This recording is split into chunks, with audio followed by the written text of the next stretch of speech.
La pluie s'abattait sur les pavés de Montmartre comme un rideau de regret. Et Adrien trébucha sur le seuil de l'appartement. Son cœur battant au rythme des éclats de rire étouffés qui s'échappaient encore de la soirée en bas de la rue.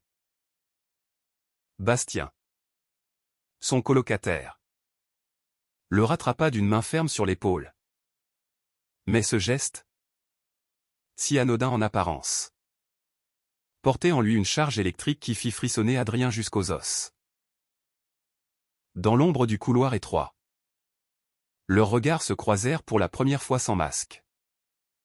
Et ce qu'Adrien vit dans les yeux de Bastien n'était pas de la simple fatigue, mais une tempête prête à tout emporter. Adrien referma la porte derrière eux d'un coup sec. Le bruit résonnant comme un point final à la nuit folle qu'il venait de vivre.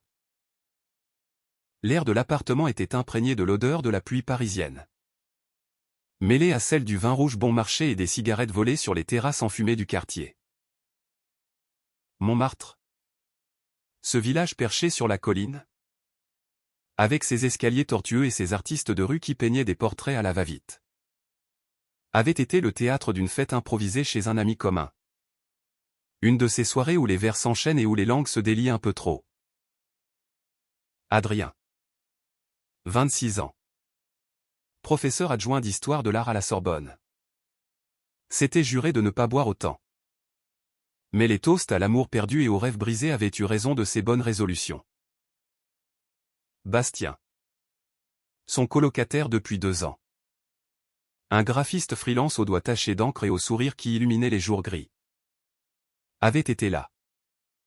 Comme toujours. À veiller sur lui avec cette discrétion française. Cette élégance dans le silence qui masquait tant de choses. Ils se déchaussèrent dans l'entrée exiguë. Leurs chaussures dégoulinantes formant une petite flaque sur le parquet usé. L'appartement. Un 2 pièces au 3e étage d'un immeuble haussmannien craquelé par le temps. Était le refuge précaire contre le tumulte de Paris. Les murs ocre. Tapissés de posters jaunis de films de Truffaut et de dessins originaux de Bastien. Exhalaient une odeur de café moulu et de pain grillé. Ces rituels matinaux qui les liaient sans qu'ils s'en rendent compte. Adrien s'appuya contre le mur. La tête lourde. Et murmura d'une voix rauque, « Quelle nuit de dingue !» J'ai cru que je ne tiendrais pas jusqu'au bout. Bastien rit doucement. Un son chaud comme le vin chaud d'hiver. Et répondit, « Toi, tu es plus résistant que tu ne le crois. » Adrien. C'est moi qui ai failli craquer là-bas. Ils migrèrent vers la cuisine. Un espace minuscule où une table en bois patiné trônait sous une suspension en fer forgé. Vestige d'un bistrot des années 30. Bastien sortit 2 verres dépareillés du placard, l'un en cristal taillé hérité d'une grand-mère provençale. L'autre un simple verre à moutarde et versa les restes d'une bouteille de Bordeaux qu'ils avaient entamée la veille. Le vin glissa en un filet rouge sombre, capturant la lumière tamisée de la lampe. Adrien s'assit, les coudes sur la table, et observa Bastien avec cette curiosité nouvelle que l'alcool instillait en lui. Bastien était beau. D'une beauté discrète. Comme ces statues oubliées dans les jardins du Luxembourg, des boucles brunes qui tombaient sur son front. Des yeux noisettes qui pétillaient d'humour caustique. Et une silhouette élancée forgée par les longues marches dans les ruelles de Montmartre. Ils s'étaient rencontrés par l'intermédiaire d'une petite annonce sur le Bon Coin. 2 âmes solitaires cherchant à partager un loyer exorbitant dans la capitale. Au fil des mois, leur cohabitation s'était muée en une routine complice, les dîners tardifs à base de fromages affinés et de baguettes croustillantes du boulanger du coin. Les soirées passées à débattre de politique autour d'un plateau de charcuterie. Ou simplement à regarder la pluie fouetter les fenêtres en sirotant un thé à la menthe. Mais ce soir-là, quelque chose clochait. Adrien le sentait dans l'air. Comme l'approche d'un orage d'été sur la Côte d'Azur. La fête avait été animée par des amis exubérants. Des étudiants en art et des intermittents du spectacle qui dansaient sur des airs de Daft Punk remixés. Mais Adrien avait passé la soirée à esquiver les questions indiscrètes sur sa vie amoureuse. Toujours célibataire. Adrien. Avec ton charme. Ces criminels avaient lancé une amie. Un verre de kir royal à la main. Il avait ri. Haussé les épaules. Mais intérieurement, une vague de solitude l'avait submergé. À 26 ans. Il se sentait comme un fantôme dans sa propre existence, professeur passionné par les toiles de Monet et les fresques de la Renaissance. Mais incapable d'avouer à quiconque, même à lui-même, cette attirance diffuse pour les hommes qui le tourmentaient depuis l'adolescence. Paris. Ville des amours libres. Semblait parfois plus étouffante qu'un grenier sous les combles en août. Bastien posa le verre devant lui et s'assit en face. Ses genoux frôlant ceux d'Adrien sous la table. À la santé des surprises de la vie, dit-il en levant son verre. Sa voix un peu trop grave. Un peu trop chargée.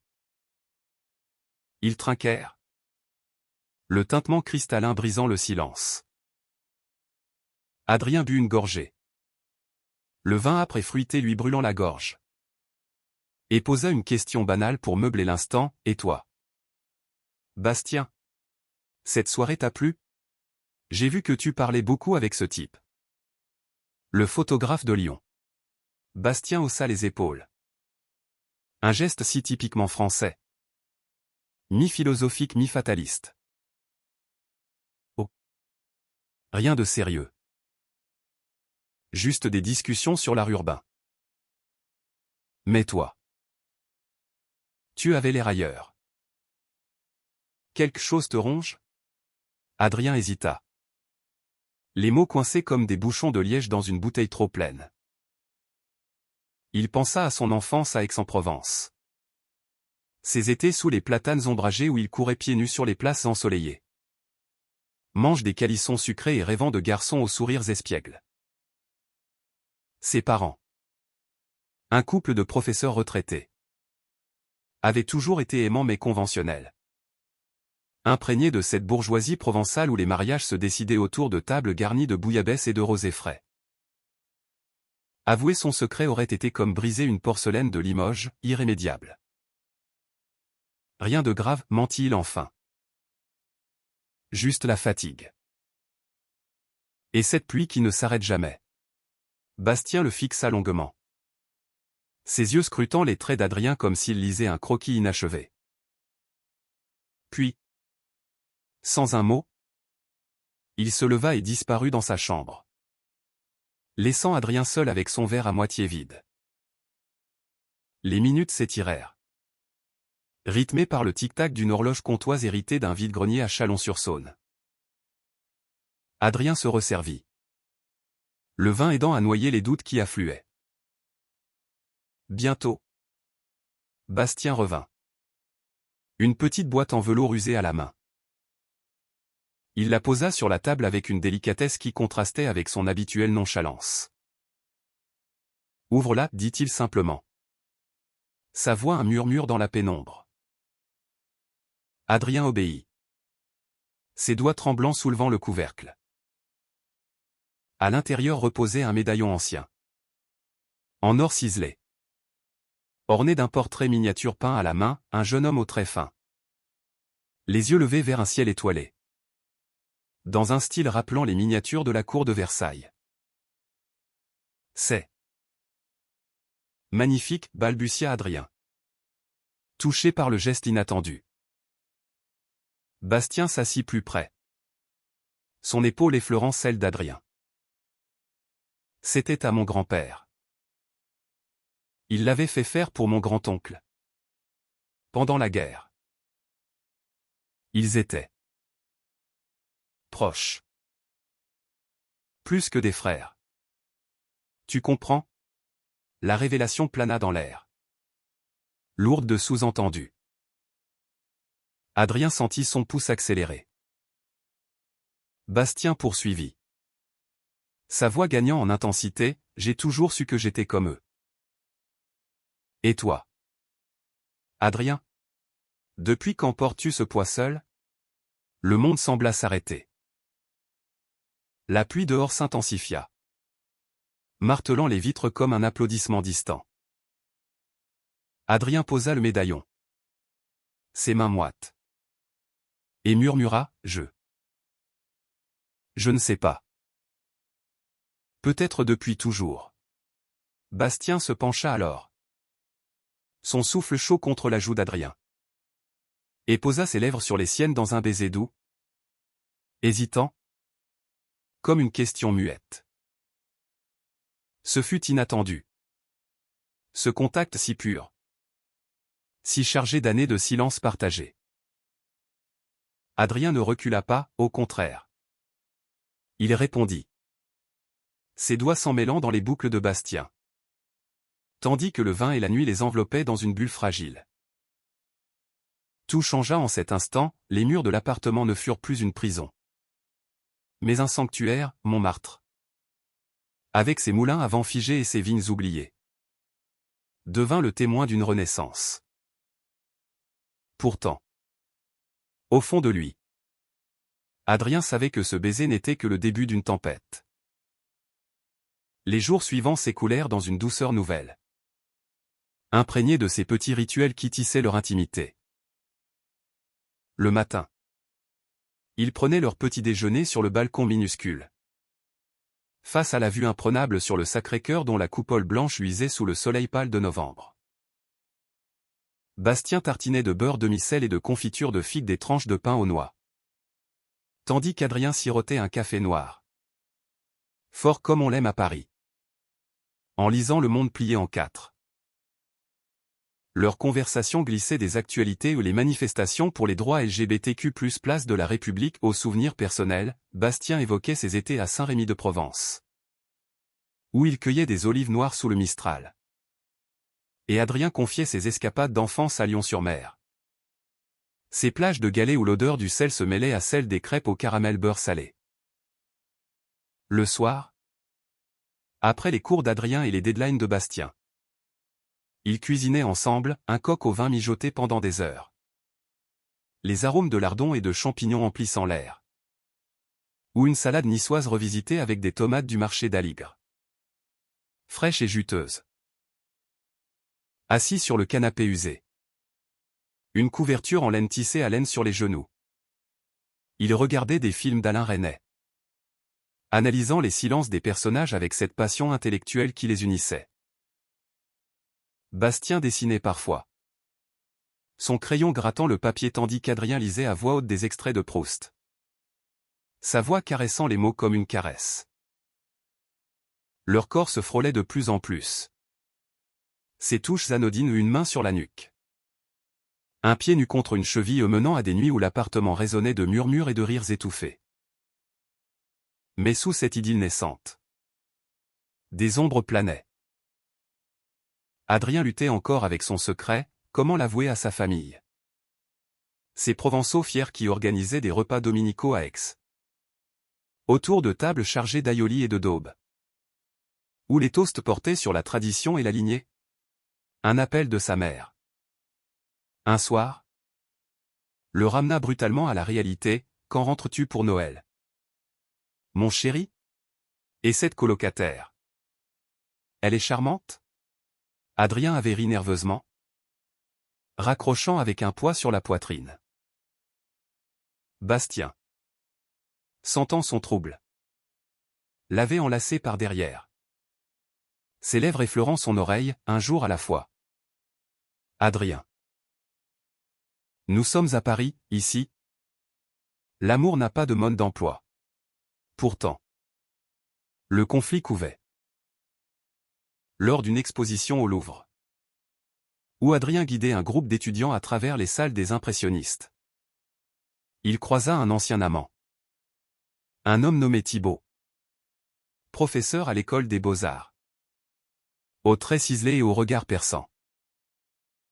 Thibaut, avec son accent du sud-ouest et ses chemises impeccables, avait été une brève flamme d'université. Un secret passionné vite éteint par la peur.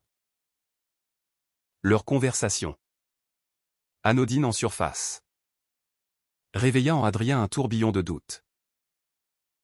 Tu as l'air épanoui, avait dit Thibaut. Un sourire en coin. Quelqu'un de spécial? Adrien avait nié.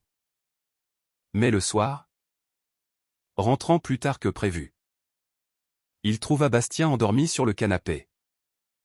Un croquis inachevé à la main, un portrait de deux. Enlacé sous la pluie. La jalousie. Ce poison lent. S'insinua. Bastien. De son côté. Cachait ses propres blessures, un passé marqué par un coming out douloureux à Lyon, où sa famille conservatrice l'avait relégué au rang de paria, le forçant à fuir vers Paris avec pour seul bagage un sac à dos et des rêves d'artiste. Ses confidences. Partagées lors de promenades le long de la Seine, où les péniches glissaient comme des souvenirs flous, renforçaient leurs liens mais creusaient aussi les failles.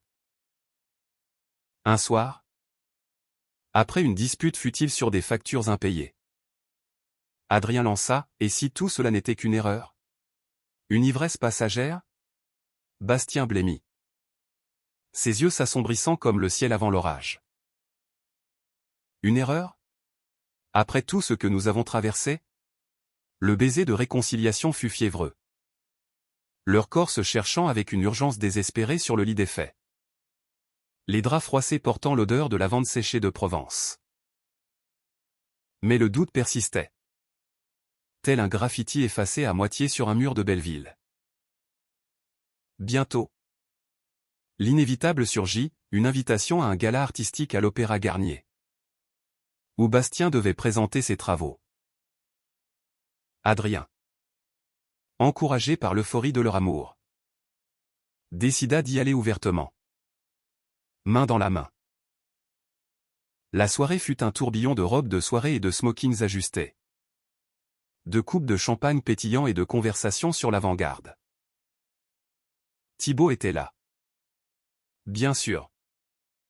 Et son regard insistant sur Bastien alluma une étincelle de possessivité en Adrien. C'est alors que le drame éclata. Au milieu d'une valse enivrante, Adrien surprit une conversation chuchotée, Thibaut, un verre à la main, glissait à un ami, Bastien. Oh. Il est talentueux. Mais volage.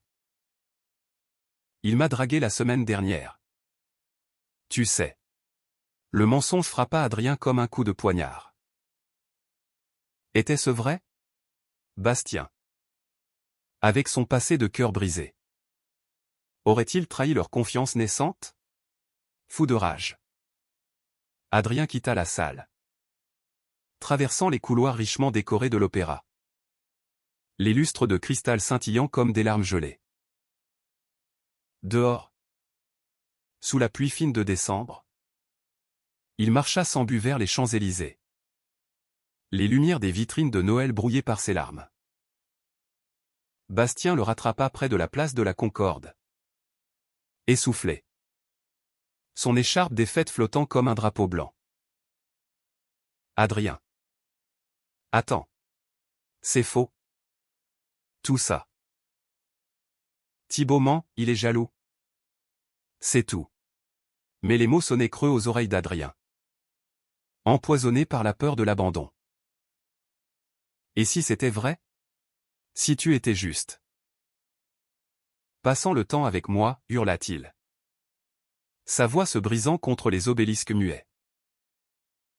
Bastien s'approcha, les mains tendues, suppliant, regarde-moi. Je t'aime? Adrien. Pas comme un colocataire. Pas comme un ami. Je t'aime comme on aime à Paris, follement. Sans filet. Le silence qui suivit fut assourdissant, seulement ponctué par le klaxon lointain d'un taxi. Adrien, le cœur en lambeaux, se laissa tomber sur un banc mouillé. Et Bastien s'agenouilla devant lui, ignorant la boue qui tachait son pantalon. Souviens-toi de ce médaillon, murmura-t-il. Mon grand-oncle l'a porté jusqu'à sa mort. Malgré les jugements, les guerres. L'amour vrai ne fuit pas, il affronte. Lentement, Adrien leva les yeux. Et dans ceux de Bastien. Il vit non la trahison, mais une vulnérabilité miroir de la sienne. Ils s'embrassèrent sous la pluie. Un baiser salé de larmes et de promesses. Tandis que les fontaines de la Concorde dansaient autour d'eux comme un ballet aquatique. Les semaines suivantes furent un chemin de reconstruction. Pavé de conversations nues et de nuits blanches. Adrien appela sa mère. Les mots sortant enfin. Libéré comme un oiseau de sa cage, maman. Il y a quelqu'un dans ma vie. Un homme. Bastien. Le silence au bout du fil fut long. Puis une voix émue, mon fils. Viens pour Noël. Apporte-le. Nous mangerons de la bûche et nous parlerons. Bastien. De son côté. Affronta ses démons en appelant son frère à Lyon. Brisant des années de rancune autour d'un plat imaginaire de quenelle sauce nantois.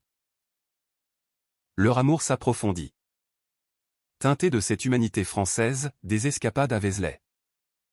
Où ils marchaient main dans la main parmi les ruines romanes.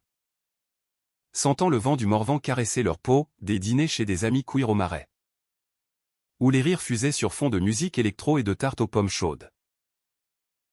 Adrien enseignait désormais avec une passion renouvelée. Intégrant des leçons sur l'homosexualité dans l'art baroque. Tandis que Bastien exposait ses dessins dont un portrait d'Adrien endormi. Vulnérable et beau dans une galerie de Pigalle. Pourtant. La vie. Comme un scénario de Godard. Réservait encore des rebondissements. Un matin de printemps. Alors qu'il flânait sur les quais de la Seine. Un livreur apporta une lettre anonyme, des photos floues de deux. Enlacés. Accompagné d'une menace voilée. Paris n'oublie pas ses secrets. La peur revint. Froide comme un brouillard d'automne sur la Loire. Qui? Un ancien amant jaloux? Un voisin homophobe du quartier? Adrien et Bastien passèrent des nuits à spéculer. Leur lit devenant un bastion contre l'inconnu. Le climax survint lors d'une fête de quartier à Montmartre. Une de ces guinguettes improvisées avec accordéon et vin en pichet. Au milieu des danses endiablées. Thibaut apparut. Ivre et vindicatif. Avouant être l'auteur des lettres, vous pensiez que je lâcherais prise. Bastien m'a promis le monde. Et il l'a donné à un prof coincé comme toi. La confrontation fut explosive. Les mots fusant comme des feux d'artifice sur la Bastille. Bastien. Les poings serrés. Défendit leur amour avec une ferveur poétique, Thibaut. Tu confonds désir et possession. Laisse-nous être libres. Adrien. Pour la première fois. Ne fuis pas. Il prit la main de Bastien et, face à la foule médusée, déclara, cet homme est ma vie. Et Paris. Notre témoin. Les applaudissements sporadiques se muèrent en un tonnerre. La communauté les enveloppant dans une étreinte collective. Thibaut s'effondra. Vaincu. Et quitta la fête, emportant ses regrets comme un bagage trop lourd. Dans les mois qui suivirent, leur relation fleurit comme les cerisiers de printemps le long de l'avenue des Champs-Élysées. Ils adoptèrent un chat errant. Un félin gris aux yeux verts comme ceux d'Adrien. Qu'ils nommèrent Éloi en hommage à un poète maudit. Les dîners familiaux à Aix devinrent des rituels de pardon, la mère d'Adrien. Les yeux humides. Servait une ratatouille fumante. Et le frère de Bastien, venu de Lyon, trinquait à l'amour qui guérit. Leur appartement, autrefois un simple abri, devint un foyer, des étagères chargées de livres de Gide et de Camus. Des toiles de Bastien accrochées au mur. Et un balcon où il prenait l'apéritif. Regardant le soleil se coucher sur la ville des Lumières. Un soir d'été. Assis sur les marches du Sacré-Cœur. Entouré de touristes et de musiciens de rue jouant des airs de Piaf. Bastien glissa le médaillon au cou d'Adrien. Pour que tu portes notre histoire, murmura-t-il. Adrien. Les larmes aux yeux.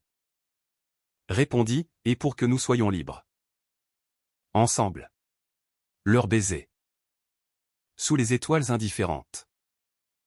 C'est là un pacte, celui de l'authenticité. De la compassion envers soi et les autres. Et de cette identité forgée dans le feu des épreuves. Paris. Avec ses boulevards haussmanniens et ses cafés enfumés. Ses marchés aux puces de Saint-Ouen et ses croissants dorés du matin. Avait été le creuset de leur transformation. Dans cette ville où l'amour se conjugue au conditionnel, on s'aime. On se quitte.